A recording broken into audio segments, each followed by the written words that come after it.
Vamos a empezar. Gracias a todos por venir hoy.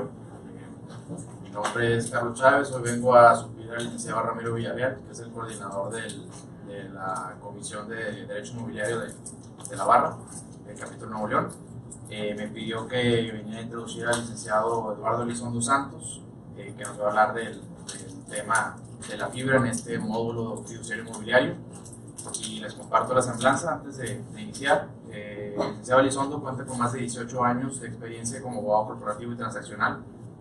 Desde febrero de 2015 funge como director jurídico en Fibra Monterrey, y anteriormente a unirse a la Fibra Monterrey fue socio de la firma de abogados Garza Durán Elizondo, sociedad civil, asesorando diversas empresas públicas y privadas, y también fue abogado interno en Axtel y en Grupo Financiero Banorte. Es licenciado en Derecho por la Universidad de Monterrey y cuenta con una maestría en Derecho Comercial Internacional por la Universidad de Southampton, en Inglaterra. Y pues bueno, ¿quién mejor que un director jurídico de una de las fibras para hablarnos del tema precisamente de la fibra? Y pues vamos a dar comienzo con su presentación. Si les parece, para hacerlo más dinámico, vamos a tratar de anotar las preguntas que podamos tener para el final de la presentación. Yo tengo hojas si alguien quisiera. Es más espontáneo hacerlas. Digo, luego los filtran, no se hacen, no se entienden. No somos tan poquitos. Entonces, si fuéramos un salón. Como gusten, si les parece, vamos sobre la marcha. Si vemos que la presentación no se está cubriendo en el tiempo que tenemos programado, pues lo vamos dejando un poquito más para el final. A criterio, ¿verdad? Vamos avanzando. Perfecto. Bueno, si les parece, me voy a parar porque si no me voy a quedar dormido aquí. Buenas tardes, muchas gracias a todos por estar aquí. Bueno, pues ya mencioné un poquito, Carlos, muchas gracias, de dónde vengo. Y bueno, vengo a compartir algunas ideas con ustedes. Como ustedes saben, no hay libros de las fibras son una figura relativamente nueva, aunque están contempladas en la ley desde hace tiempo. Tienen muy poco realmente en el mercado. La primera nace en 2011 y ahorita lo vamos a estar viendo. Pero mucho de lo que vamos a platicar hoy pues, son cosas que se dan en el día a día y que los vamos aprendiendo y se van construyendo. La legislación es dinámica y la autoridad también va haciendo ajustes día con día, ¿no? Entonces, sin más preámbulo, vamos empezando. ¿Qué son las fibras? Bueno, pues para algunos de ustedes es una figura muy conocida, para otros no sabemos o no sabíamos hasta hace poco con qué se come, pero al final de cuentas son un fideicomiso. Son un fideicomiso especializado en inversión en bienes raíces, que se dedica principalmente a la adquisición o construcción de inmuebles, que si lo concentramos en una actividad tiene un poquito más de variación, pero se centra en el arrendamiento de estos inmuebles y obviamente a recibir los frutos de estos arrendamientos, administrarlos, operarlos y darles el mejor provecho para que el inversionista que decide poner sus recursos en la fibra pues tenga un buen rendimiento. Entonces, a grandes rasgos, lo que hace una fibra. Al final, como decíamos, es un fideicomiso, es un contrato, pero es un contrato que para ponerlo en un contexto del mercado de valores, pues se le pone mucho andamiaje, mucha regulación y bueno, pues es un fideicomiso un poquito más sofisticado, si lo quieren ver así. Ya en el módulo pasado o en la plática pasada de Luis Gerardo Martínez ya nos habló del fideicomiso en general como vehículo de inversión inmobiliaria.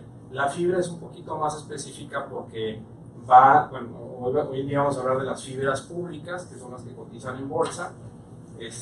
Hay otras fibras, como está la fibra E, que no es inmobiliaria, son más de vocación energética o de infraestructura. Hoy nos vamos a concentrar en las fibras públicas inmobiliarias que cotizan en bolsa.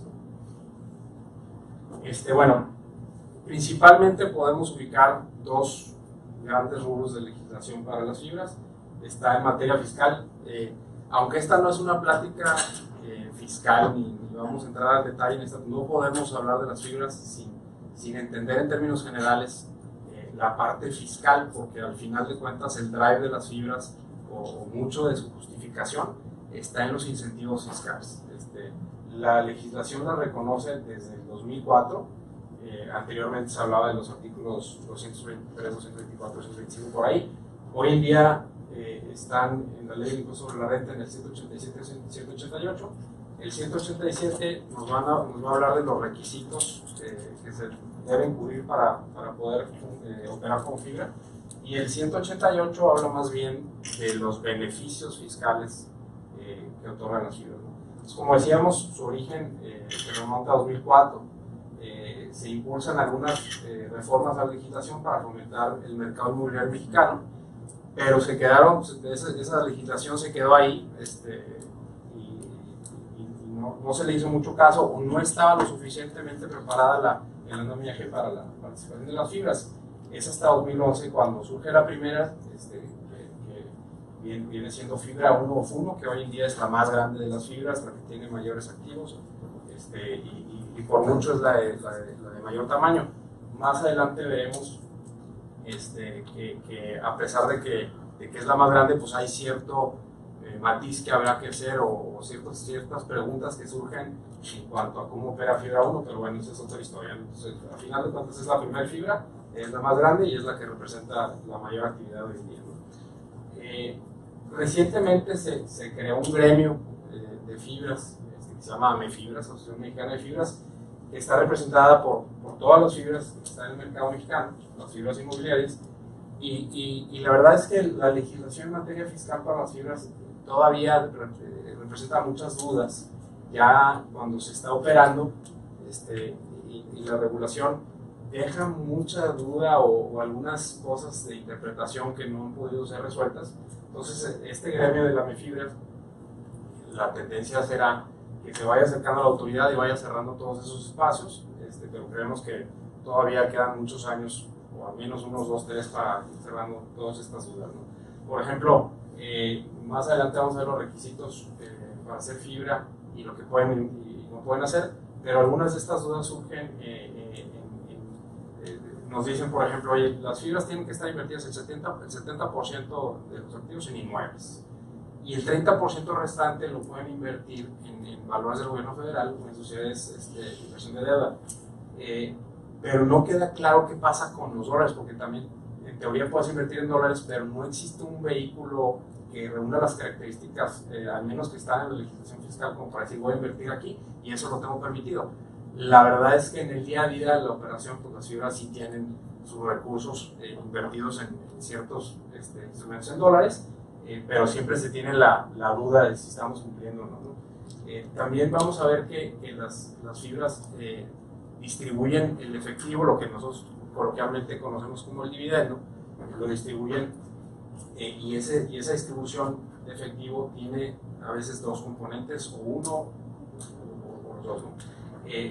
Utilidad fiscal o reembolso de capital, y al rato vamos a ver en qué se diferencia uno del otro, pero ahí en esa parte de las retenciones por distribuciones de resultado fiscal, cuando las fibras tienen un requisito de distribuir al menos el 95% de su utilidad fiscal del ejercicio inmediato anterior una vez al año, más tarde el 15 de marzo.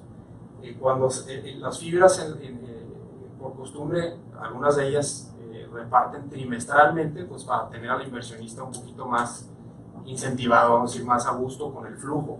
Entonces, cuando se hacen estas distribuciones de efectivo, en ocasión el 100% de la distribución es utilidad fiscal, y en ese caso hay una retención que se le hace al inversionista del 30% conforme a la tasa crítica del artículo 9. Pero cuando esa distribución no es de utilidad fiscal, sino que es de reembolso de capital, hay mucha duda de qué pasaría si en alguna de las distribuciones tienes que hacer una distribución que venga muy cargada de reembolso de capital. ¿Qué pasa con todo lo que ya le has retenido al inversionista durante los trimestres anteriores? ¿Cómo se lo regresas, ¿no? Entonces ahí también hay mucha duda. Y qué pasa con la ganancia cambiaria por la volatilidad del tipo de cambio. En ocasiones, la evaluación de los activos, pues, los activos al menos se evalúan una vez al año. Pero resulta que de repente se viene un efecto Trump y el tipo de cambio se nos va al cielo, entonces la evaluación, muchos activos están, las evaluaciones se hacen en dólares y de repente tienes una ganancia cambiaria por la volatilidad del tipo de cambio y las distribuciones que se hacen a los inversionistas cambian en su componente, entonces ahí hay un poquito de duda también. De la legislación en materia fiscal, recientemente la resolución nacional fiscal para el 2017 contempla ahora para las fibras que puedan hacer de compra de CBFIs. Anteriormente esta posibilidad nada más las tenían las sociedades anónimas bursátiles y otras figuras, pero ahora ya también las fibras lo pueden hacer. La regulación sigue siendo un poquito incipiente, pero o sea, por ejemplo, la circular única de emisoras de las fibras, de las emisoras en general, no contempla específicamente para las fibras esto, pero al final de cuentas sí lo pueden hacer. Este es el primer año donde se va a empezar a dar esto. Luego ya ahorita vamos a platicar más adelante por qué es importante la recompra de acciones de las fibras. En materia bursátil, bueno, está la ley de mercado de valores, que contempla a las fibras al hablar de los certificados bursátiles fiduciarios inmobiliarios, que en la argot les decimos CBFIs, y está la circular única de emisoras. Gran parte de las obligaciones de las fibras derivan de este cuerpo normativo, de la circular única de emisoras. La circular única empezó, antes de las fibras, si nos ponemos en ese momento, comienza atendiendo casi exclusivamente a las sociedades anónimas bursátiles y a las APIs y a todas estas sociedades, ¿no? Cuando empiezan estos vehículos como las fibras, la circular única empieza a hacer modificaciones y empieza a meter capítulos y subcapítulos y subincisos y ahorita es un cuerpo normativo bastante difícil de interpretar en algunas cosas, no en todas, pero en unas sí. Lo lees y lo vuelves a leer y no te queda claro si realmente le aplica o no a las fibras algunas cosas o a otras fibras como los ICARES y los EFIs, porque la circular y la ley llega un momento en que dice son emisoras todas estas y a lo largo de la legislación dice las emisoras deben hacer esto, deben presentar esto, deben hacer lo otro, ya no sé cuál le aplicó, porque te dice lo contempló el artículo 28 y te vas al 28 y es de las APIs nada más o de las apps, y dices, bueno, le aplicaba o no las fibras y ahí tienes hablándole a la autoridad, ¿no? Entonces, lo que mejor nos pudiera suceder a los que estamos en este sector es que hubiera una circular por cada uno de estos vehículos. Obviamente es algo muy ambicioso, pero sería lo mejor, ¿no? Para saber exactamente con lo que tenemos que cumplir. Ya nos ha tocado mucho irnos a acercar con la autoridad y ir a cuestionar, y la verdad es que la autoridad es muy amigable en el sentido que te abre la puerta, te sientas y platicas y todo se puede platicar, todo se puede entender ahí. Les voy a dar una pequeña pasadita nada más por el antecedente, no me voy a tener mucho aquí porque realmente para el materia mexicana no tiene mucha relevancia, pero las fibras tienen un antecedente directo con lo que se llama la REITs, o Real Estate Investment Trust de los Estados Unidos de América. Nace en 1960 y al final también son fideicomisos que tienen la propiedad de ciertos inmuebles que generan ingresos, ¿no? Los inversionistas tienen una participación y reciben el rendimiento de los flujos que generan, de los rendimientos que generan, de la utilidad que generan estos inmuebles, ¿no? A las fibras del mercado mexicano se les refiere en otras jurisdicciones como las REITs mexicanas. Hay dos tipos de REITs, principalmente, ¿no? Las que son de equity y las mortgage, que están basadas en portafolios hipotecarios. La que se parece más a lo que estamos analizando nosotros son las REITs, que son las que están principalmente concentradas en el cobro de rentas de las propiedades de las que son titulares e inciden en una gran parte de la actividad económica. Pueden ser departamentos, hospitales, hoteles, naves industriales, incluso casas para estudiantes, una bola de cosas, ¿no? En Estados Unidos hay mucho más REITs, a diferencia de lo que hay en México, que somos 11 fibras al día de hoy. Entonces, ya están muy diversificadas en las diferentes actividades económicas de la REITs. Igual, hay esto de qué se requiere para calificar y cuáles son los beneficios, únicamente lo estoy agregando porque luego van a ver que los beneficios y los requisitos son muy similares en algunas de las cosas.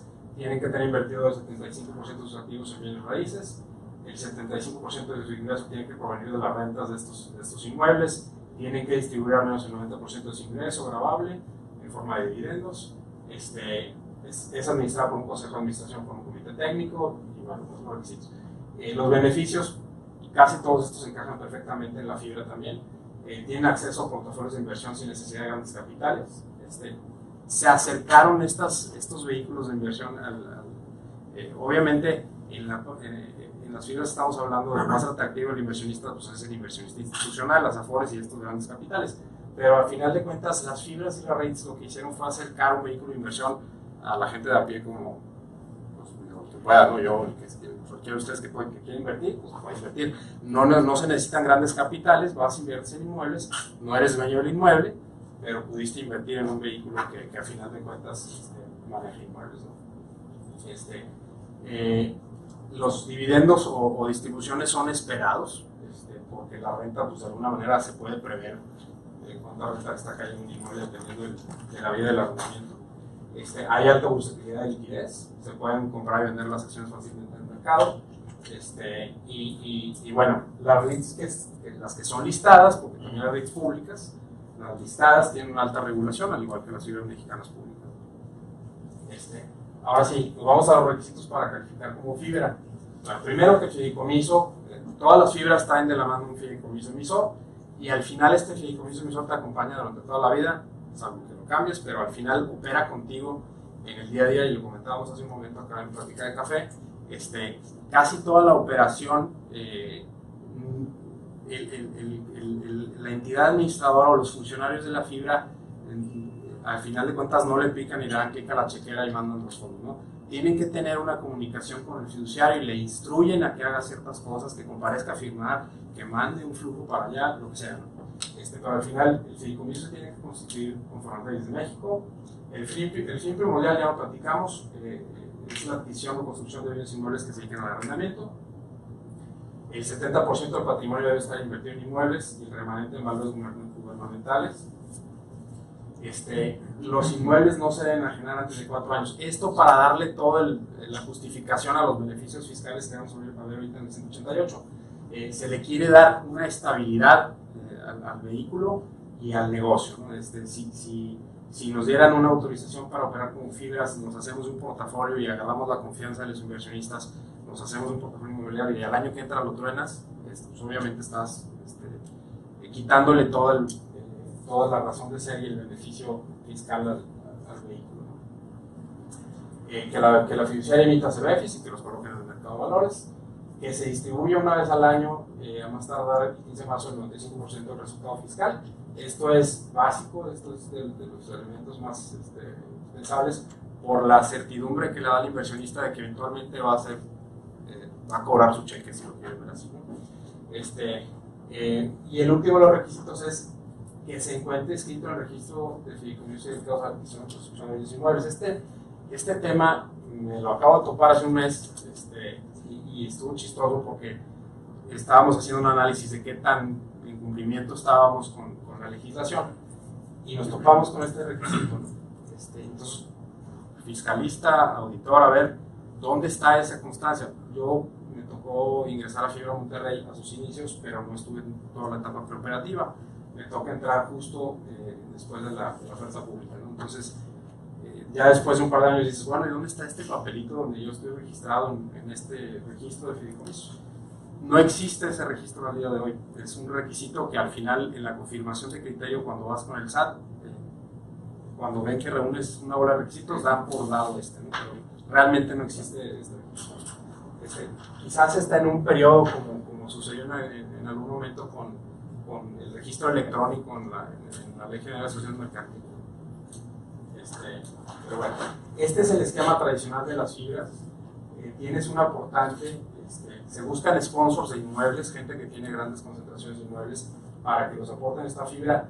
¿Por qué se requiere volumen? Pues bueno, porque al final para poder hacer una colocación e ir al mercado y sacar grandes capitales, pues requieres un buen soporte de inmuebles, ¿no? Entonces buscas aportantes, se hace una evaluación del portafolio, y sin entrar mucho detalle, se aportan a la fibra, se hace una colocación en el mercado de valores, se emiten CBFIs que tienen como subyacente este portafolio de inmuebles. Eso se ve que se le entregan al inversionista o al aportante del portafolio. La fibra se hace de recursos, la fibra compra inmuebles y recibe las rentas de estos inmuebles y reparte dividendos. En esquema así, sencillito, así opera una fibra, ¿no? Y esta es la parte de la implementación. ¿Dudas hasta aquí?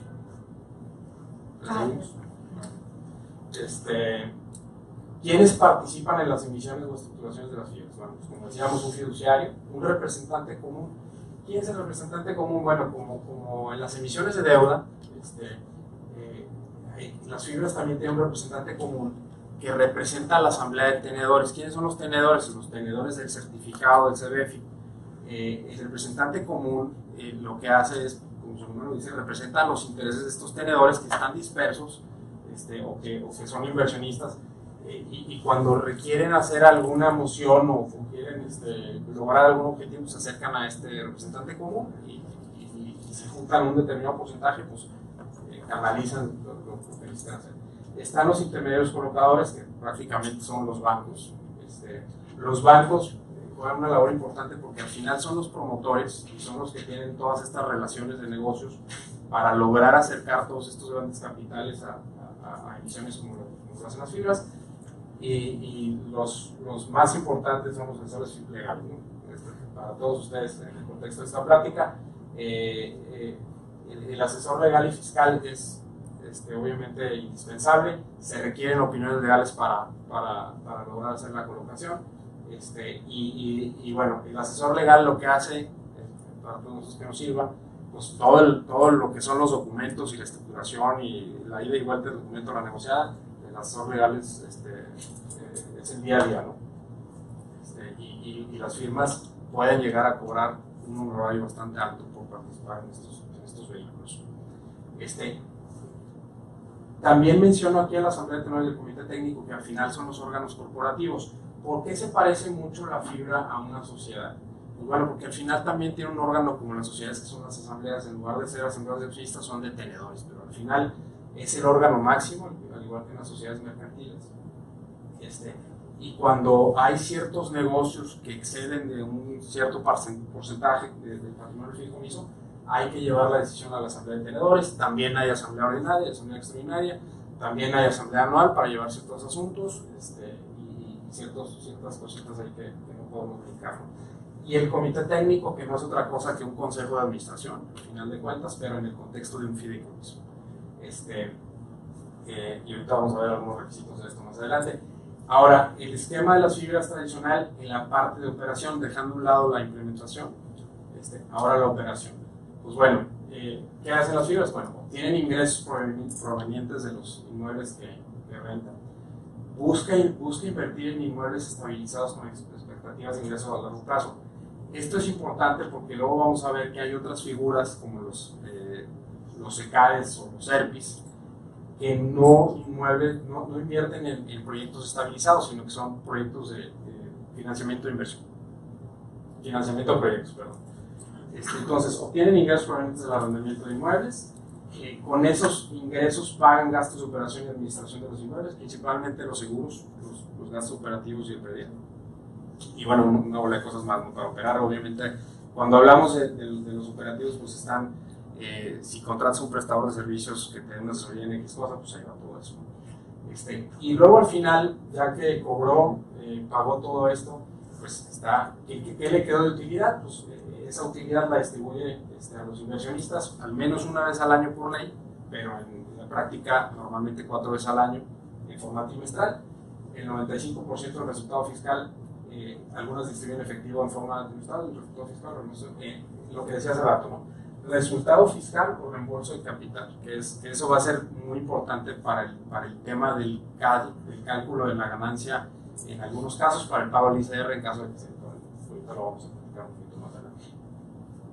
Ahora, como decíamos hace rato, la razón o toda la justificación de las fibras pues, tiene una connotación fiscal muy importante. No pretendemos aquí irnos a meternos a nada al mundo y entender todo con mucha profundidad, pero sí no podemos dejar de conocer esto, que es es vital, ¿no? Para las fibras. Primero tenemos un beneficio que es el diferimiento del pago del ISR por la ganancia de la aportación de los inversionistas a la fibra. Cuando se hace la aportación, los inversionistas o aportantes reciben CBFIs. Por dicho evento, pueden diferir el pago del ISR por la ganancia que en su caso derive. Ese diferimiento del pago del impuesto sobre la renta desaparece en el momento que la fibra vende los inmuebles o que el inversionista vende el certificado. O sea, al momento que la inversión se voltea y vende el certificado, tendría que calcular cuál fue la ganancia que en su caso obtuvo por esa aportación de inmuebles al momento en que lo aportó, y habrá que ver cómo se determina el costo que se toma en cuenta y todo, pero bueno, al final se detona el pago del ISR. La fibra es un vehículo... Perdóname. Sí. Pero si tú compraste en el mercado un título, tú no aportaste ningún inmueble. No, por eso estamos hablando aquí de aportantes. El aportante de inmuebles tiene este beneficio, ¿no? Luego en la operación en bolsa ya estás comprando un título, a final de cuentas, y ahí pues es una operación. Son es un dos cruce en momentos bolsa. procesales totalmente diferentes. Sí, Uno es el aportante como fideicomitente y el Correcto. otro es ya si compras los certificados en la bolsa como inversionista en la bolsa. Correcto. Es como comprar otro tipo de acción. Sí, pero si le das un dividendo, pues tiene que pagar impuestos. Por supuesto. O sea, normal. Sí. Son dos cosas. Bueno, el que le metió el inmueble, pues da la impresión que no, porque pues ahí tiene su patrimonio y es que no hay utilidades. Ahí hay de la discusión. Hay gente que dice el que aporta todavía es dueño del inmueble porque tiene un certificado, y hay otro que dice no, se desasocia, se rompe esa línea y ya realmente tú eres dueño de un certificado de una acción. Pero traes el antecedente de que tú traes un cálculo fiscal que hacer en algún momento. A lo mejor ese momento pues, puede perdurar mucho tiempo, o a lo mejor se detona si la fibra vendió el inmueble o tú vendiste el certificado. Ahora, ¿puede o no la fibra vender el inmueble? Lo decíamos hace rato. Bueno, para eso está esta regla mínima de 4 años. ¿Qué pasaría si lo vende antes la fibra? Pues en teoría la fibra tiene que pagar ese impuesto. Si lo paga después, pues ya es inversionista. Pero si es el que aportó el inmueble y recibe alguna utilidad, que se queda con certificados, ahí sí tiene que tributar normal. Sí, O pero no. tiene el beneficio de diferir el pago del ISR por todo ese tiempo. O sea, nunca se detona el pago del ISR hasta en tanto no suceda uno de estos momentos. Ese es el beneficio. Lleva mano fiscal. Sí, por eso es tan atractivo. Digamos que esto es la carnita de la fibra, ¿no? Por eso es tan... El diferimiento solamente aplica si reciben a cambio CBFIs o también si reciben efectivo. No, si recibe efectivo no trae beneficio porque no es titular de certificados. Es una operación de venta de inmueble por efectivo. Ahí el esquema fiscal es como le toca al inversionista, conforme a su acumulación y su régimen. ¿Cómo le hace el SAT para identificar qué certificado tiene qué costo fiscal? Porque una fibra tiene millones de certificados. Entonces, yo aporto un inmueble y me da certificados. Entonces se hacen, hay miles de certificados y luego en 4 años, pues pasa 4 años y yo vendo. O sea, ¿cómo identificas? Es un tema de mesa de operación.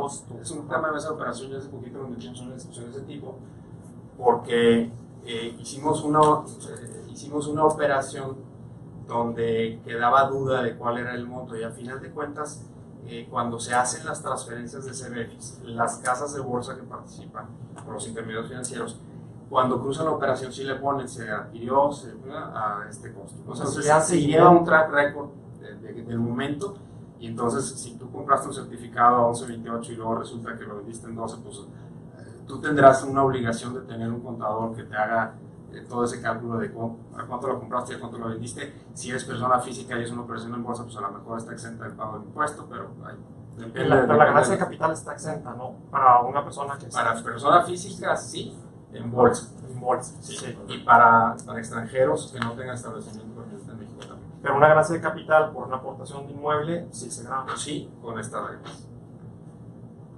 Luego, el segundo punto, la fibra como tal no tributa ISR, no es causante del impuesto sobre la renta. El impuesto sobre la renta se le repercute directamente al inversionista. No hay pagos provisionales ni declaraciones provisionales del ISR por parte de la fibra. La fibra tiene deducciones fiscales importantes, como la depresión fiscal, que la depresión fiscal, ustedes lo sabrán, es la reducción anual de valor del inmueble. Esta reducción anual de valor ocasiona que la distribución de efectivo pueda tener un componente de reembolso del capital, como lo decíamos hace rato. Si se hacen estas reducciones de valor y luego ocasiona que la distribución de efectivo, la mezcla de distribución de efectivo que se hace en inversionista, traiga más reembolso de capital que utilidad fiscal, entonces el efecto va a ser que el costo al cual el inversionista adquirió, pues se va a ver afectado, va a tener más ganancia y va a tributar más, va a tener que pagar más ISR. Pero las deducciones fiscales, ¿contra qué las enfrentan? Si finalmente no tributa el fibra en sí. O sea, las deducciones fiscales sirven para bajar la base de gravamen. Sí, como decíamos, una vez al año, al menos, se hace evaluación de los inmuebles. Una cosa importante que ahorita viene en la siguiente fila, cuando se aporta un bien a la fibra, imagínate que tienes un propietario que tiene un inmueble que ya se viene depreciando un poco atrás. Pero este propietario resulta que lo aporta a la fibra. Bueno, ahí se hace una reevaluación del inmueble y empieza otra vez la reducción, la imposición fiscal para ese inmueble. Entonces es un tema importante porque al final de cuentas esa depreciación fiscal pues lo va a estar haciendo la fibra dentro de su contabilidad. ¿Fernando la contra? No te sabía contestar así de detalle. Pues es que la fibra tiene ingreso fiscal, ¿no? Tiene un ingreso fiscal y tiene gastos. Una depreciación. Sí, tiene ingresos, tiene gastos. Y más, o sea, su ingreso, a final de cuentas, el ingreso es por arrendamientos. Y lo enfrenta a la depreciación. Y lo enfrenta con Pero de todas maneras, cualquiera que fuese el resultado no paga impuestos. Ella en sí. No, bueno, ISR no. ISR, bueno. Sí. Bueno, ya lo decíamos ahorita, las personas físicas mexicanas y los extranjeros que no tengan establecimiento permanente en México, cuando realicen la venta de sus títulos en la bolsa, están exentos del pago del ISR por la ganancia. Y luego hay una figura interesante, el sale and leaseback. Cuando un aportante de inmueble pacta con la fibra que le vende el inmueble, pero se lo renta inmediatamente, sale and leaseback, se puede diferir también el pago del ISR por la ganancia que se obtenga por la venta de inmuebles a la fibra, siempre y cuando el arrendamiento no excede 10 años y mientras la fibra no enajene los inmuebles. Es decir, el beneficio que se le da al aportante también en el contexto de un arrendamiento tiene el beneficio. ¿Cuáles son los tres impuestos? Pues, una pregunta, pero ¿qué caso la exención no es absoluta? ¿Perdón? Alguna reforma hace unos años le habla un 5%. ¿Perdón? Hace unos años salió una reforma Ajá. que habla un 5% de impuestos que se paga sobre las ganancias en bolsa. O sea, exenta no está, o salvo que esta sí queda. Para personas físicas mexicanas y extranjeros. Yo me refiero a las acciones. Ajá. Ese 5% que se aplica a las ganancias de acciones para personas físicas no se aplica para las fibras. En caso de venta de es correcto. certificados. Sí, es correcto. O sea, las acciones sí pagan el 10% sobre ganancia de capital. Es un 10% sobre ganancia de capital. Las fibras no. O sea, si yo compro un certificado y lo vendo con ganancia de capital, no paga ISR. De hecho, o sea, el artículo 188, el 187 no lo requiere, el 188 te pone en el contexto de las fibras y te habla de este supuesto, entonces te dice las personas físicas y los extranjeros. Entonces es una regla más específica para el contexto de fibras. Gracias.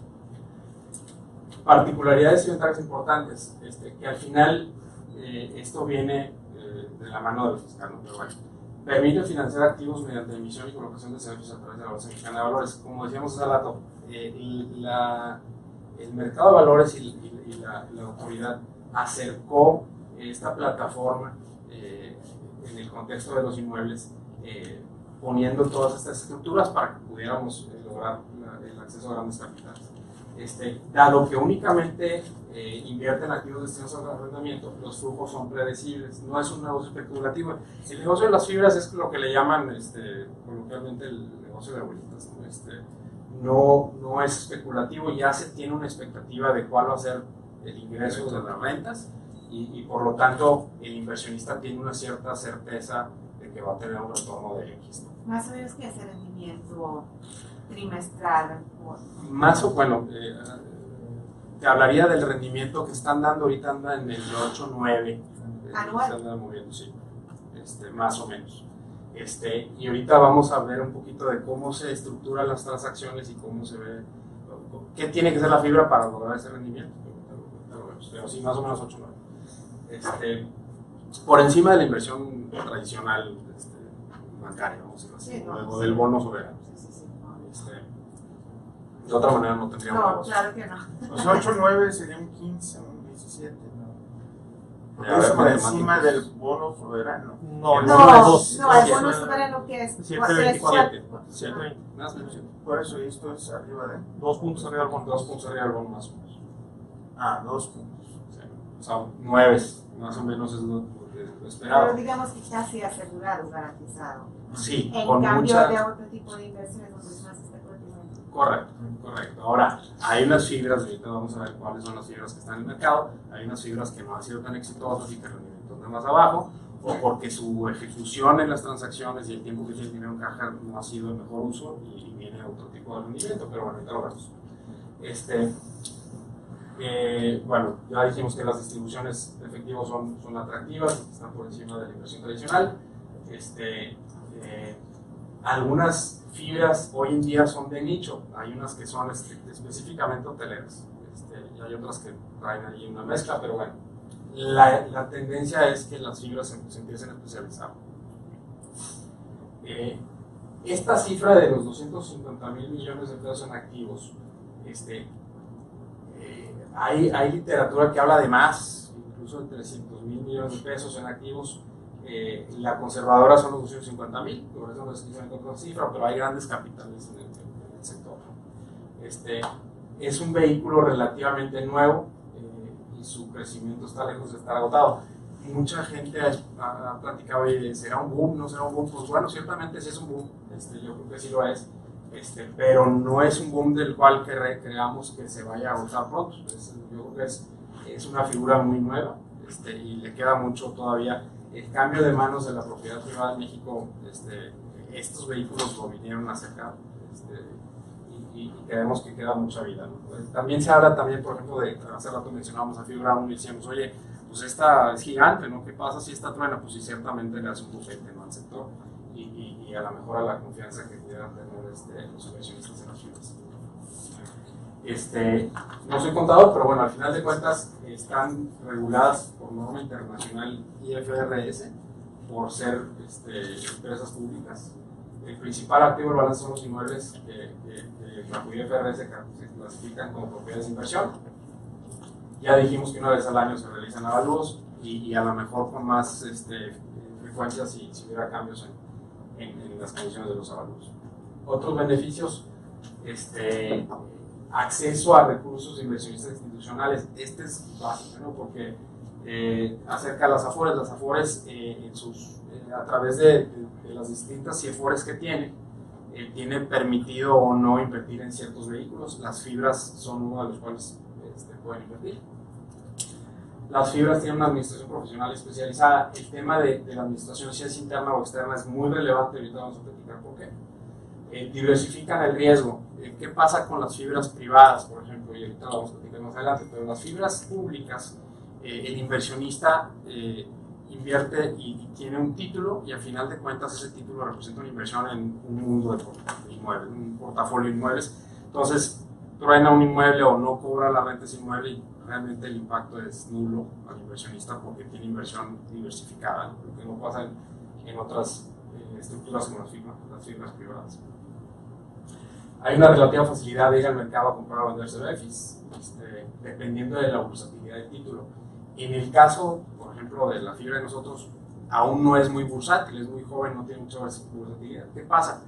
Pues si se casa una operación a un precio arriba o abajo, se mueve la acción así, se mueve muy fácil, hay muy poca bursatilidad y la idea es buscar más bursatilidad, ¿no? para que el inversionista pueda entrar y salir con facilidad en el mercado. El rendimiento esperado y estable. Ya dijimos que los activos, se restablece la depreciación del valor de los activos como son aportados a fideicomiso. Economías de escala. Este es un tema bien importante y varía mucho en tema, dependiendo de si la administración de las fibras es interna o externa.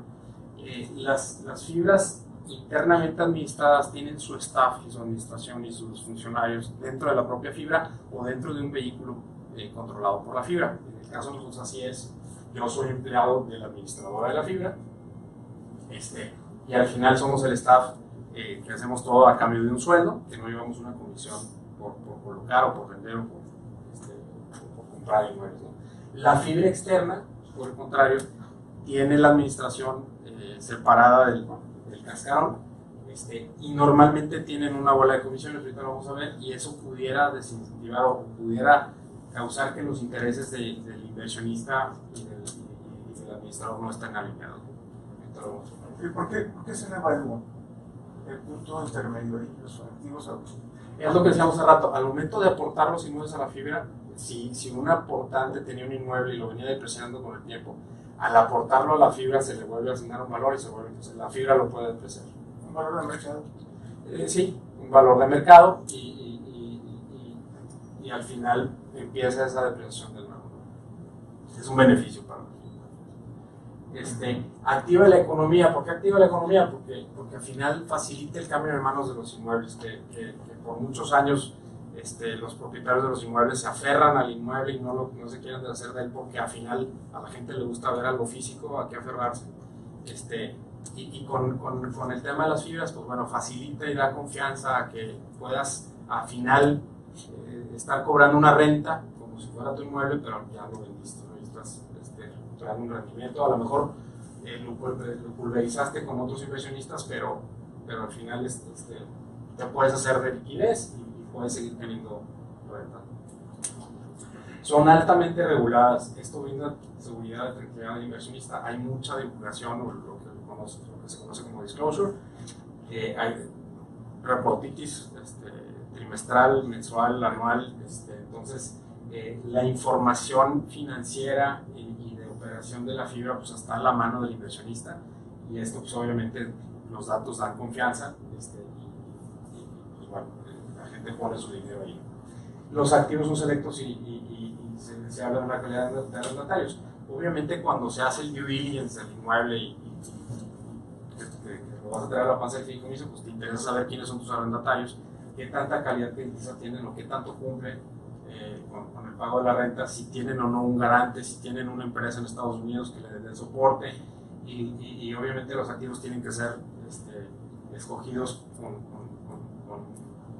con detalle para que al final tu portafolio esté en buen estado y sea una inversión que permite. ¿En qué invierten actualmente las fibras? En naves industriales, en hoteles, en centros comerciales y oficinas. Punto, se acabó ahorita, ¿no? Digo, la idea es que estos bloques se abran y después pero bueno, al final las naves industriales son muy bondadosas porque podemos hablar de single tenant o un solo arrendatario, entonces tu operación se vuelve muy fácil. En los hoteles es un negocio que no conozco, supongo que va a ser complicadísimo, pero bueno. Centros comerciales, ahí podemos estar hablando de plazas, de centros comerciales, de malls que tienen localitos, es más complicado, pero al final de cuentas muchas fibras lo hacen.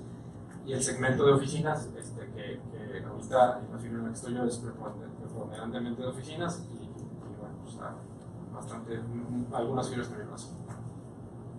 Estas son las 11 fibras que el día de hoy existen. Fibra 1, que fue la primera, Fibra Hotel, pues, por su nombre lo dice, es de hoteles. Fibra Macquarie, que participa en el segmento comercial industrial. Fibra en también de hoteles. Estas dos son las únicas dos hoteleras del día de hoy. Fibra Monterrey es en las que participo yo. Participa en comercial industrial de oficinas con una preponderancia de oficinas. Terrafina es industrial, Fibra Shop es comercial, Fibra HD comercial industrial de oficinas, Fibra Danos comercial de oficinas y Fibra Prologis industrial. La más reciente es Fibra Plus, tiene poco mercado y es comercial de oficinas. Ahora, el tema de las comisiones, hasta antes de la salida de Fibra Monterrey en el 2014, en diciembre de 2014, todas las fibras tenían administración externa o eran externamente administradas. Esto implicaba también que todas estas fibras cobraran comisiones de éxito por diferentes cosas, por asesoría de planeación, por administración de activos en representación, de activos al asesor, por desarrollo de adquisiciones. Si lo concentramos así en una y dijéramos, bueno, ¿cuál sería la más obvia? ¿No? Pues por comprar un inmueble. Comisión de éxito por comprar un inmueble. Entonces, llegó a interpretarse o se tiene la creencia de que ese incentivo no está alineado con los intereses del inversionista, porque a final de cuentas el administrador no le importaba la calidad del inmueble y no le importaba la calidad del portafolio o la calidad de las rentas que al final se esperaba cobrar, sino que el incentivo estaba en irlo a comprar, ¿no? Entonces, entre más grande el inmueble, pues más grande el fee. ¿Qué es lo que pasaba? Que al final de cuentas el dividendo del inversionista pues, nunca crecía, porque las comisiones del administrador iban así, entre más grandote el inmueble, pues más grande la comisión, y entonces el dividendo siempre iba parejo y nunca crecía. En el caso de las fibras internamente administradas no sucede eso, comisión, porque al final las adquisiciones las hace un mismo equipo de gente, la administración un mismo equipo de gente, a lo mejor subcontratas a un property manager, pero no hay comisiones, por lo tanto el dividendo del inversionista tiende a ser más eficiente, se logra repartir más utilidad al inversionista, ¿no? Y eso, al final de cuentas, cuando, digo, no es porque yo esté ahí, pero cuando nace Fibra Monterrey y deja de cobrar comisiones, la siguiente ya nació con el esquema y la tendencia es que empiece así, porque ya le gustó al mercado, ¿no? O sea, ya le gustó al mercado ganar más dividendo y no estar pagando estas comisiones ridículas. Creo que no hay nadie ahí de la pero la 1 es la que tiene más comisiones, ¿no? Sí, Fibra 1 y Prolois son las que tienen más comisiones y aquí te podrás imaginar la cantidad de dineros que se mueven cuando esta fibra tiene acceso a grandes cantidades de dinero y a transacciones que las otras fibras no pueden hacer, y lo que hay ahí abajo de fees y de repago. Bueno, ya no digo más. No puede haber mucho dinero. Fueron los primeros. Sí. Y bueno, llevaban mano ahí, realmente fueron pioneros, abrieron brecha, eso no se puede negar, pero sí creo que para el inversionista pudiera ser muy injusto que a un asesor se le paguen millonadas cuando lo puede hacer un staff de gente profesional con un sueldo decoroso y se acabó. Pero dobló el valor del título en sí. un espacio de tiempo muy corto. Sí, andaba en los 13 o por ahí y ahorita anda cerca de los 40, pues ya no se ha movido, pues se quedó estancado. Sí. Y queremos que no haya mucho espacio para que lo sigan haciendo. Entonces, vamos a ver cómo va la semana. Y es un judío, ¿no? Entre paréntesis. Elma. So, Que eso no lo hace mal. No, nomás menciono, güey. Sí. Bueno, digamos. Órganos corporativos, hablábamos de la asamblea de tenedores, es el órgano máximo, que debe aprobar transacciones que representen el 20% más del patrimonio fideicomiso, o cuando se trata de partes relacionadas, el 10%. Debe reunirse al menos una vez al año para ver temas como resultados del ejercicio, calificación de independencia de los órganos del comité técnico y lineamientos de apalancamiento. Las fibras por regulación únicamente pueden apalancarse hasta un nivel y no pueden rebasar ese nivel. Algunas fibras nosotros nos autorregulamos y nos bajamos un poquito más el nivel y llevamos al comité técnico y al mercado un autocondado para no estar ni siquiera cerca de esa banda, ¿no? Y ahorita vamos a ver cuál es el ciclo de las fibras en deuda capital y hace mucho sentido el tema del límite de apalancamiento. También tenemos al comité técnico, máximo 21 miembros, el 25% deben ser independientes, se apoyan otros comités y al final de cuentas el comité técnico, el baile lleva, tiene unas servilletitas, por favor. No hay ni necesidad.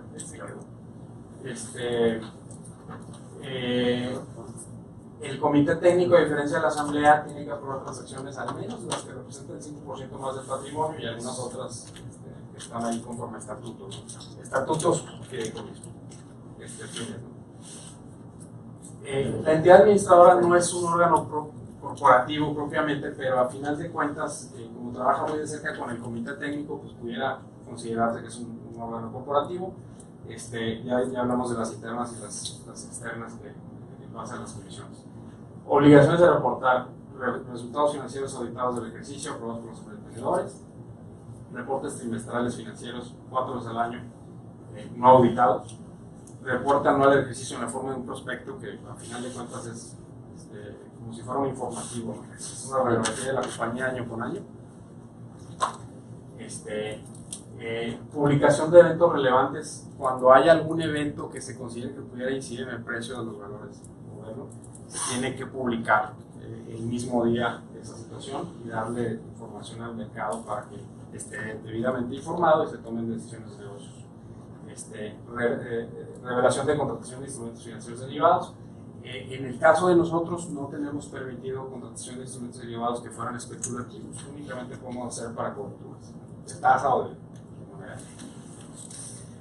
El regulador busca que las fibras promuevan la transparencia, por eso hay demasiado disclosure, mucha divulgación, y la posición que hemos adoptado, al menos en el caso de nosotros, es entre mayor divulgación hagamos, aunque tengamos la duda de si debemos o no hacerlo, lo hacemos, porque nos mantiene en buenos términos con la autoridad. Nosotros somos la típica fibra que va y le toca la puerta a la comisión y le dice, oye, no sé si sí o si no, pero aquí está. Y eso nos mantiene bien.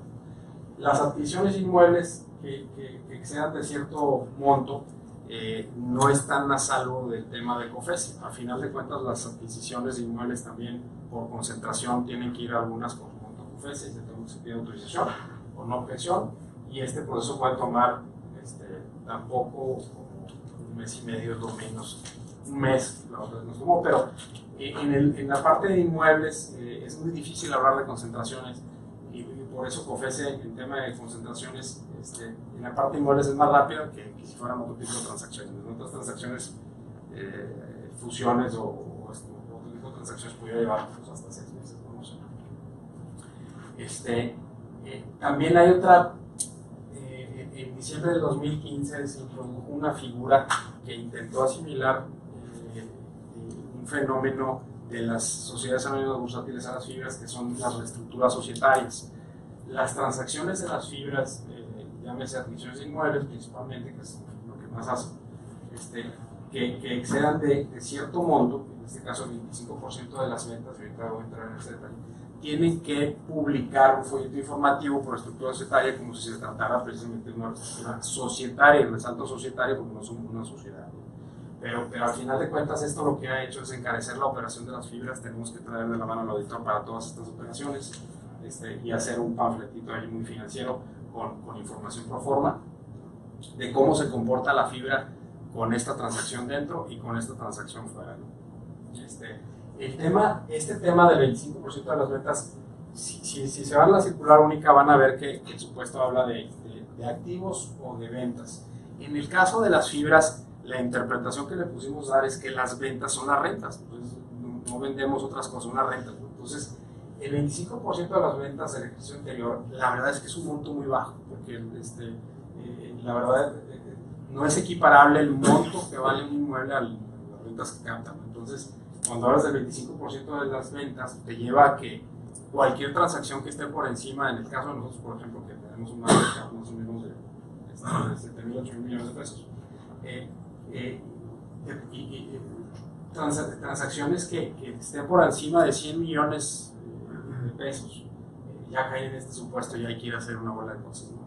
Entonces, hemos estado en conversaciones con el regulador y al final de cuentas, ya cuando no le quedó mucho para dónde hacerlo, dice, bueno, sí, la verdad es que es un estándar muy bajo, pero pues ya lo hicimos y ahora se esperan hasta la próxima modificación.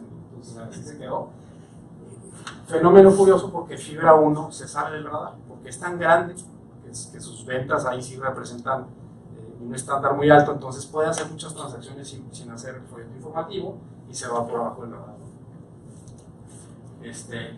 Las fibras deben contar con políticas y lineamientos, operaciones con partes relacionadas, muy contable el tema, realización de operaciones con valores. Esto es muy relevante porque al final al administrador de la fibra lo hacen corresponsable, por ejemplo, de las operaciones con valores que hagan sus miembros del comité técnico. Entonces ahí nos tienen, los miembros de comité a veces nos echan la llamada, oye, estamos en periodo de espera o no, puedo operar con valores o no, porque hay ciertas ventanas durante el año donde no se pueden hacer transacciones con valores de la fibra, sobre todo cuando están muy cerca del reporte trimestral y cuando se cuenta con información privilegiada, que típicamente ¿cuál es el escenario? Bueno, sabemos que vamos a lograr una transacción, no la hemos publicado y vas a hacer una transacción en bolsa porque sabes que puede haber una subidita de la acción, ¿no? Eso pues, está castigado, es un delito en la regulación de valores. Entonces hay unas políticas que tuvimos que aprobar y llevarlas a la autoridad. Política de operación con el fondo de recompra, esto es nuevo también. Recientemente ya se permite esta operación de recompra para las fibras y hay unas políticas que también tienen que sancionar los accionistas.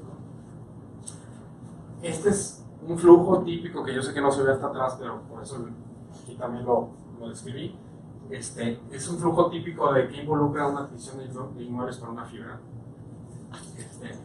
Cuando en una entidad normal no regulada a lo mejor pudiera hacerse una transacción en un mes, en semanas, en una fibra, aunque le hemos tratado de estirar, casi nunca bajamos de 4 meses, ¿no? Ese es el promedio, así medio que apretando. Algunas, estamos por completar una que llevamos 1 año y medio, casi 2, que me recuerdo cuando llegué a esa junta, uno de los funcionarios de la fibra le mencionó ahí al mercado, ¿no? Pues, no, esta transacción, escenario positivo 2 meses, escenario negativo 3 meses, y yo, así como que no va a suceder, pero bueno, llevamos casi 2 años, no hemos podido interesar, estamos a punto, pero bueno, información privilegiada. No, ya está publicada. Sí, de hecho, les voy a dar otra primicia que ya está publicada. Entonces, primero celebras la típica, el primer acercamiento es un non-disclosure agreement, un convenio de confidencialidad, se evalúa el activo, hay una autorización interna primero para ver si tiene piso o no. Se hace una oferta indicativa no vinculante, estrictamente casi ligada a definir un poquito por dónde va a andar el precio. Luego ya se hace un LOI o carta de intención, se busca que sea no vinculante porque no has tenido las demás autorizaciones. Se hace un due diligence financiero o auditoría financiera para ver que realmente el activo esté dando los retornos esperados o las rentas tengan ese componente que se busca de retorno de inversión. En su caso, si aplica folleto informativo por estructura societaria, también COFESE. Todo esto también conlleva un due diligence legal para ver si tiene litigios, si el título es correcto, si la cadena de transmisiones de propiedad está en orden. Luego, a lo mejor establece una promesa sujeta a condiciones suspensivas, la condición corporativa, la de verdad, la del comité técnico de la asamblea, y luego hacer la adquisición. Esto puede llevar mucho tiempo, ¿no? Pero al final, ¿qué se hace cómo se busca el tema de que realmente te dé el retorno esperado, ¿no? Bueno, pues al final de cuentas, si estamos hablando de que las fibras dan un rendimiento más o menos del 9%, pues obviamente tu ingreso debe ser un poquito mayor para poder satisfacer eso. Entonces, un ejercicio así, para no explicarlo muy a fondo, porque tampoco es que me lo sepa técnicamente a detalle, pero si vemos el flujo de rentas de un inmueble y dices, bueno, este inmueble da estas rentas en el año, al final de cuentas lo que quieres saber es si lo proyectas a 10 años y luego te traes ese monto a valor presente, le pones una tasa para caer arriba del rendimiento que tú pretendes dar y entonces se establece la famosa TIR, la tasa de retorno de inversión, y ahí es donde se pacta la transacción. Entonces, para tú llegar con el vendedor y decirle, oye, ¿sabes qué? Para que esta transacción sea acreciente, y acreciente quiere decir que yo de verdad le dé un rendimiento al inversionista mayor al que estamos dando, necesito comprarte a este precio, y este precio trae una tasa aplicada de este nivel. Entonces ahí es donde están las tiras de aflojadas de sí o no es justo, pero al final de cuentas, como es un negocio financiero, no tienes mucho margen de maniobra. Si no compras a una tasa de X, pues no es negocio, y sería el inversionista te castigaría bastante si tú haces una compra a una tasa menor donde no vas a poder dar el rendimiento. Entonces prácticamente no seríamos un fideicomiso que se comporte como un padre de familia del mismo. Si nos preguntan. No, digo, una pregunta.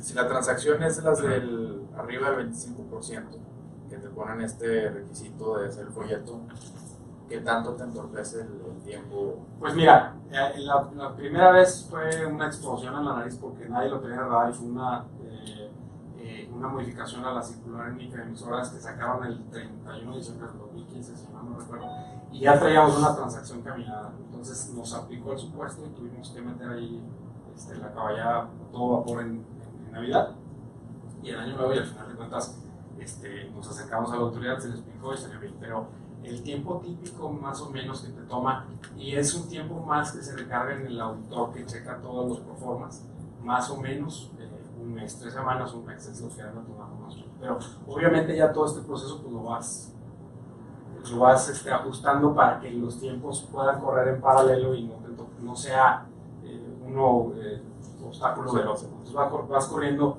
algunos de estos procesos en paralelo para que al final, si tú quieres cerrar una transacción en 3 meses, pues te acomodes para que todo esto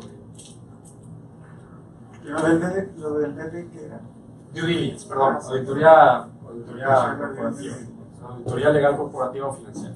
Ahora, esto que decías que el mercado te castiga si te equivocas en el precio de compra, significa que te va a comprar muy bajo las acciones. Sí, pues puede tener un impacto en la acción, puedes tener un impacto en que tu próxima colocación de capital no va a tener el apetito que tú quieres. O sea, una bola de cosas que el inversionista y el analista te va castigando. Ahora, nosotros como empresa pública tenemos, la idea es siempre buscar que te sigan los analistas, ¿no? Ciertos analistas. Entonces, respiras y el analista está detrás de ti, ¿no? Haces un error, lo publican y al día siguiente ya está en prensa. Entonces, tienes que mover con mucho cuidado en cada paso que damos. No podemos decir nada que no hayamos divulgado anteriormente. Si yo estuviera aquí diciendo algo que no está publicado, y hubiera una fuguita por ahí y salen medios, al día siguiente nos da la comisión y nos dice, oye, hubo un funcionario de la fibra que fue y dijo esto y no lo habías publicado, publica un evento relevante con eso, y si no te sancionan, por decir algo. Entonces, sí, todos los pasitos que damos tienen que estar muy, muy cuidados.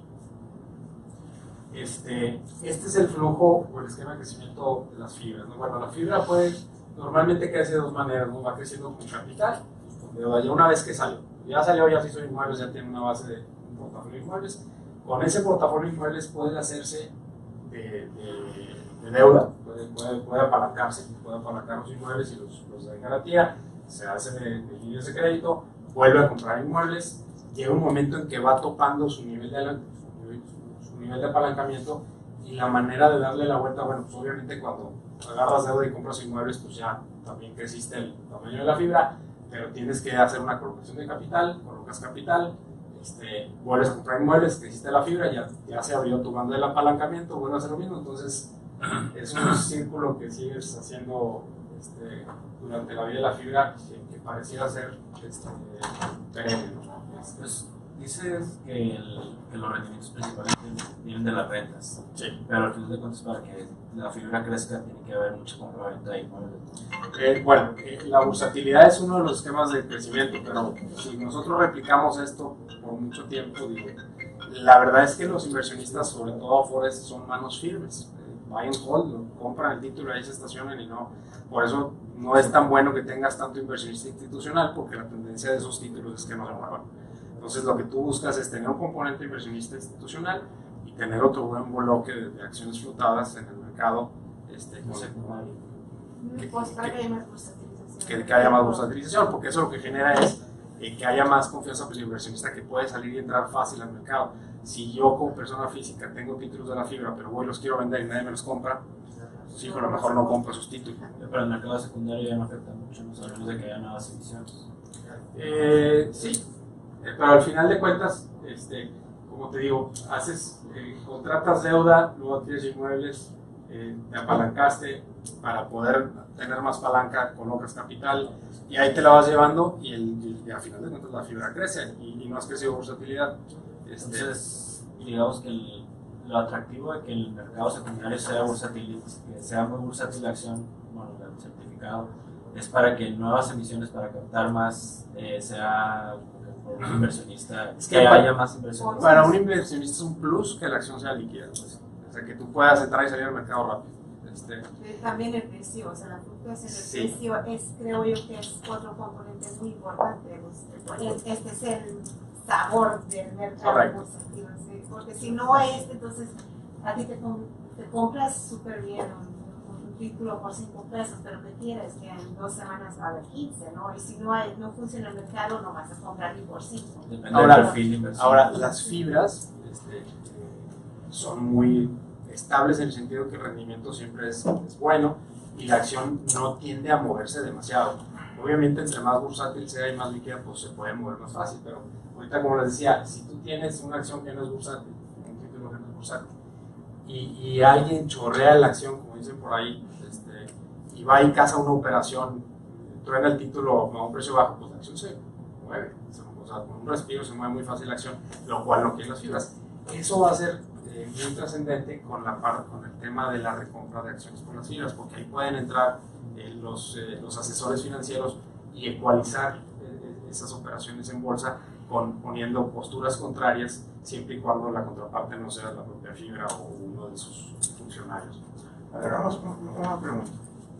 Yo escuché de un responsable de una de las fibras, un director general, que cuando se apalancaban más de lo que, no me acuerdo si dijo, de lo que les estaba permitido o de lo que tenía autorizado, se caía la acción. Sí, se cae la acción y se cae el dividendo. O sea, digamos que es una espiral negativa ahí media perversa, porque imaginemos que la fibra, lo ideal es que no tenga caja, que no tenga efectivo estacionado, porque no hay buen uso del dinero.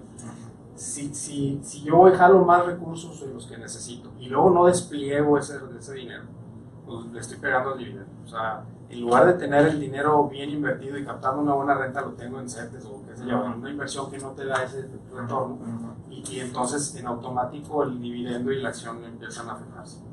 El tema es, el año pasado nosotros jugamos tratamos de ser muy finos o muy eficientes con la colocación. Hicimos una colocación de CBFIs con los tenedores de la fibra, una suscripción preferente con los mismos tenedores que existen en la fibra, pero no la autorizamos con la autoridad, ya teníamos casi la ejecución y la estiramos y no la ejecutamos hasta en tanto se cristalizaron 3 transacciones. Lo que hicimos fue agarrar el dinero y en el espacio de un mes nos lo acabamos, 2.200 millones de pesos. Entonces fue un uso muy eficiente del dinero y el dividendo nunca se cayó, al contrario, se mantuvo e incluso creció un poco. Entonces la idea de hacer eso.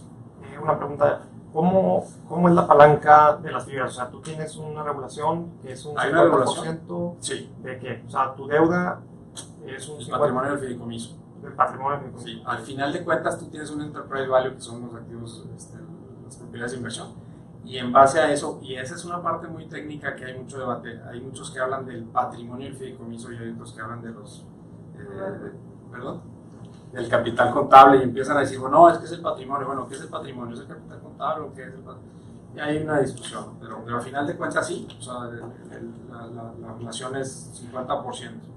Pero de las propiedades de inversión. Sí. No puedes exceder tu palanca del 50%. O sea, pero si yo tengo caja, necesito colocar en inmuebles para que mi propiedad de inversión suba al y final, pueda levantar deuda. Exactamente. O sea, lo que quieres hacer es que siempre tú puedas ir abriendo ese cinturón, ese nivel, para que tengas más capacidad de endeudamiento. Ahora, el secreto de las fibras, incluso de las REITs que decíamos hace rato, es que no estén apalancadas. O sea, las que se ha visto por historia que han sido exitosas son las que están menos apalancadas. Nosotros, por ejemplo, procuramos siempre andar en los 25%. Tenemos un autocastigo, un autocandado, perdón, del 40%, cuando tenemos permitido realmente por ley el 50%, pero no somos autorregulados, como diciendo, para que nunca nos pase, nos pusimos una regulación ahí interna del 40% con el comité técnico y la asamblea. La verdad es que es cuestionable. Presenta suspicacias el hecho de que la fibra 1 no pase los 40 desde hace 3 años. Suena curioso, ¿no? No sé qué tan apalancado no está el chongo. Pues el tema es que, como decíamos el ejemplo de hace rato, o sea, teniendo este nivel de activos y este gran poderío de capitales, puede prestarse a mucha opacidad. No sabemos realmente hasta dónde llega el buque. Y por ese volumen y por eso es que vuela debajo de los radares. Precisamente. O sea, porque hace transacciones que para fibras del tamaño de la nuestra, por ejemplo, deben ser muy representativas. Para el caso de ellos, pues es un piquito ahí en su activo. Entonces, pasa más desapercibido, por así decirlo. Pero, como decimos hace rato, la tendencia es que los inversionistas y el analista empiece a ser más exigente con estas fibras que cobran comisiones, que van debajo del radar. Cada vez la regulación es más robusta. Año con año la Comisión Nacional Bancaria tenga una regulación o le hace ajustes por aquí y por acá y empieza a cerrar esos espacios. Luego hay mucha, ¿cómo se puede decir? Mucha esa intriga de que si realmente hay una confabulación del regulador con este tipo de fibras para beneficiarlas en cierto tipo de cosas, porque nosotros le decíamos a la autoridad, oye, yo hago una transacción de 100 millones de pesos y te tengo que hacer un super folleto informativo y hace una transacción de 1.000 millones y no te tiene que decir nada. ¿Y qué te contestan? Es que es un tema de porcentajes, pero la regulación va a ir aterrizándose. Y luego tienes la Mefibra, que la Mefibra pues participan también todos estos grandes capitales de las fibras, y empiezas a preguntar, oye, ¿realmente se están canalizando bien las inquietudes de las fibras o no? Como gremio. Porque a lo mejor vais acerca con un gran poderío y canaliza una moción para lograr cierto objetivo que no beneficia a las chiquitas. Entonces, es un tema que se va a ir logrando, somos un vehículo nuevo todavía, las fibras, entonces pues todavía hay muchos años para que esto se ecualice bien. Oye, como mucho de allá en que volaba bajo los radares. Correcto, más o menos. ¿Verdad? La misma mentalidad. Este es un tema reciente, que los programas multivalor para las emisoras recurrentes. Como decíamos hace rato, parte del crecimiento de las fibras o de la manera de ir avanzando son las colocaciones de capital. Los programas multivalor ya existían en la ley hace algunos años, pero ahorita están tomando importancia porque son este tipo de, como ustedes saben, para colocar capital pues hay un proceso y un prospecto y es un tema muy engorroso que puede durar 2, 3, 4 meses pudiera ser, ¿no? Los programas para emisores recurrentes, bajo estos programas, la autoridad permite que vayas y hagas un solo trámite, un solo prospecto, a ponerles un monto máximo de un programa de colocación y puedes estar haciendo llamadas de capital o de deuda. Entonces esto lo que hace es reduce los tiempos de hacer estas colocaciones y las puedes sacar tan rápido como hasta 2 semanas, ¿no? O sea, ya tienes formatos preaprobados, ya tienes el prospecto preaprobado, únicamente le avisas a la autoridad, voy a colocar, haces un aviso inversionista, y si hay apetito del mercado, pues colocas deuda o capital. ¿Por qué se llaman multivalor? Porque precisamente permiten tener diferentes monedas, pesos, dólares, puede ser diferente tasa y puede ser diferentes plazos. Los programas normalmente tienes autorizados hasta 5 años y hoy, martes, a las 8:15, no hay ninguna autorización, pero mañana a las 12:30 puede ser que la nueva fibra, que no les voy a decir cuál es, que la guía de trabajo, puede ser que ya tengas autorización. Y es público, ya está divulgado. Esto nos va a dar mucho dinamismo para poder ejecutar el plan de acción de crecimiento que tenemos. Es algo que está muy bien visto para nosotros, es un super éxito. Mañana podría salir algo en eso. Y bueno, el programa de recompra que ya decíamos, este programa de recompra que se contempló recientemente en la resolución miscelánea fiscal, autoriza a las fibras a adquirir sus propios CBFIs y la intención de estos programas de recompra es precisamente ir ecualizando todas estas especulaciones del precio que hay en el mercado y permitir tratar de hacer crecer esta bursatilidad de las fibras. Cuando sale la resolución miscelánea fiscal hubo muchas dudas porque prácticamente la regulación es estos 4 puntos. Entonces genera mucha duda porque, por ejemplo, las sociedades anónimas bursátiles en el artículo 56 de la circular única tienen un poquito más de claridad de cómo se puede determinar el monto máximo de esta recompra, qué tiene que hacer en base contra qué, si es contra las utilidades del ejercicio anterior, y en el caso de las fibras nomás está eso y punto, ¿no? Entonces nos acercamos al regulador, en este caso a la Comisión de Banca, y y así de manera oficial, extraoficial nos dijo, pues así, el SAT se fue de boca y se arrancó en primera y no nos dijo, y pues ahí está, sí se puede, pero pues acérquense con nosotros ahí preguntando cómo funciona esto. Entonces, estamos nosotros ahorita con unas políticas en la ventanilla de la Comisión Nacional Bancaria para que nos permita programar nuestro, ya se nos aprobó el programa, pero que se nos permita operar. Por último, tocar un poquito, aunque no es precisamente el tema, pero el tema de las fibras caseras o fibra privada, no cotizan en bolsa, es la principal diferencia. Se dice que tienen mayor libertad financiera y pueden generar mayores rendimientos por no tener costos de operación, pero realmente al final esto medio que también le juega en contra, porque al no ser una empresa regulada, pues no tiene obligaciones de hacer disclosure o de informar, y eso genera desconfianza en el mercado y pues no tiene estos grandes capitales. Por lo pronto las AFORES no pueden invertir en fibras privadas, ¿no? También se les conoce como pool de rentas, donde un grupo de inversionistas aporta capital para convertirse en el tenedor proporcional de un inmueble. Levantar capital es más complicado por lo mismo que dijimos, no otorga los mismos beneficios fiscales, de hecho no les puedo decir cuáles son los beneficios de las fibras privadas. La distribución de ganancias no es predecible, a diferencia de las fibras, de las fibras públicas. Las fibras privadas no tienen una obligación de hacer distribuciones anuales, entonces pues, al inversionista le va a tocar como esté estructurado el negocio y depende cómo le vaya. Si cobró bien, pues saldrás, si no, pues no hay. No se diversifica el riesgo. Sucede lo inverso que sucede en las fibras. En las fibras tú inviertes en un título, pero tienes una diversificación del portafolio, entonces si te cae una renta, pues tienes otras 80 y no pasa nada. En el caso del pool de rentas o de la fibra privada, normalmente es lo contrario. Una bola de inversionistas se juntan, invierten en un inmueble y todo el flujo viene de ese inmueble. Se cae ese inmueble, se cae el negocio. Es delicado. Habrá fibras privadas, porque la tendencia es que empiecen a crecer. Habrá fibras privadas que no estén concentradas en un inmueble, sino en varios, pero la tendencia, ahorita, la regla es que sea un solo inmueble, o en pocos. Y bueno, lo que ya decíamos, no hay obligación de reporteo o disclosure, por lo que no hay transparencia y no hay competencia. Se parecen a las fibras, ¿no? Más o menos, sí. Pero bueno, al final, hasta ese nivel existe el conocimiento ahorita.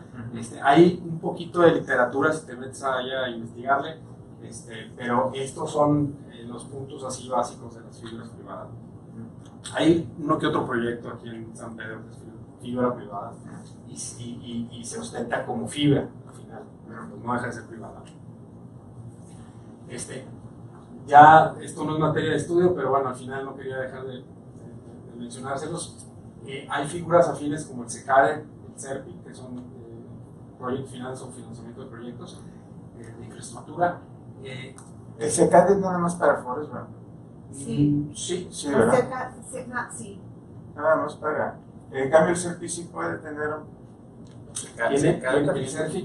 El CERPI tiene fondos de capital privado, y el SECADE también tiene otro tipo de inversionistas, no es exclusivo de las AFORES, también permite otros inversionistas institucionales. Las figuras de arriba del SECADE y el CERPI, la principal diferencia con las fibras y la fibra E es que se trata de financiamiento de proyectos. ¿Qué quiere decir esto? Que realmente el inmueble no es maduro, no es estabilizado, sino que están invirtiendo en el desarrollo de un proyecto. Y las fibras y la fibra E, por lo contrario, es un negocio estabilizado, de flujos esperados, entonces es un poquito lo contrario. Aquí les incluí un poquito de material con respecto a SECADES, CERPIs y fibra E, que no son material de estudio, pero al final de cuentas aquí está. En los SECADES se invierten en acciones, participaciones de vencimientos sociedades mexicanas, se fondean en un evento o mediante llamadas de capital. Las AFORES, como mencionábamos, pueden invertir en los SECADES. El administrador, esta es una particularidad importante, el administrador invierte con recursos propios en cierto porcentaje, lo que quiere decir que lleva un poquito el riesgo del inversionista. Solo reparte utilidades cuando la empresa tiene ganancias, a diferencia de las fibras que tienen que repartir el 95% una vez al año.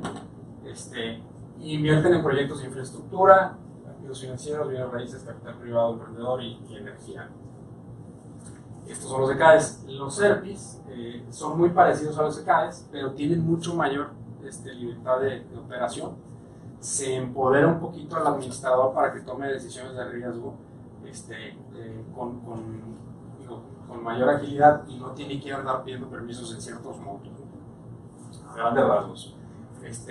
La colocación del SERPI se hace a través de ofertas públicas restringidas, lo que quiere decir es que solo inversionistas institucionales calificados pueden participar. Normalmente interviene y va de la mano en la vida del SERPI un fondo de capital privado. Y bueno, aquí hay un dato de un SERPI, es el único que yo sé que la conozco el día de hoy, no sé si hay más, pero el fondo Mira, concentrada en bienes raíces, y hizo una colocación por 4.000 millones de pesos, una inversión por 800 millones de pesos. En el caso de la fibra E, bueno, ahí tenemos que participa en el sector energético y de infraestructura, igual que las fibras son flujos predecibles y estables, porque son activos que ya vienen funcionando tiempo atrás y son estables, tienen rendimientos esperados. El dato de la primera fibra E, que al menos tengo conocimiento yo, es esta de aquí, donde interviene PINFRA, y prácticamente son titulares de la concesión para construir, explotar y conservar la autopista México-Toluca.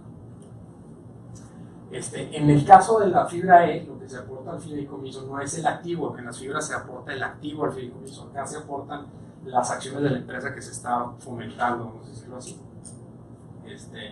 Y también, bueno, pues también cierran ciertas reglas que el 90% tiene que venir de ciertas actividades exclusivas, como son transmisión, distribución de energía eléctrica, procesamiento, compresión, decompresión, regasificación, distribución de gas natural, temas relacionados con el petróleo, y proyectos de inversión en infraestructura bajo concesión y contratos en etapa de operación, caminos, carreteras, puentes, y demás, ¿no?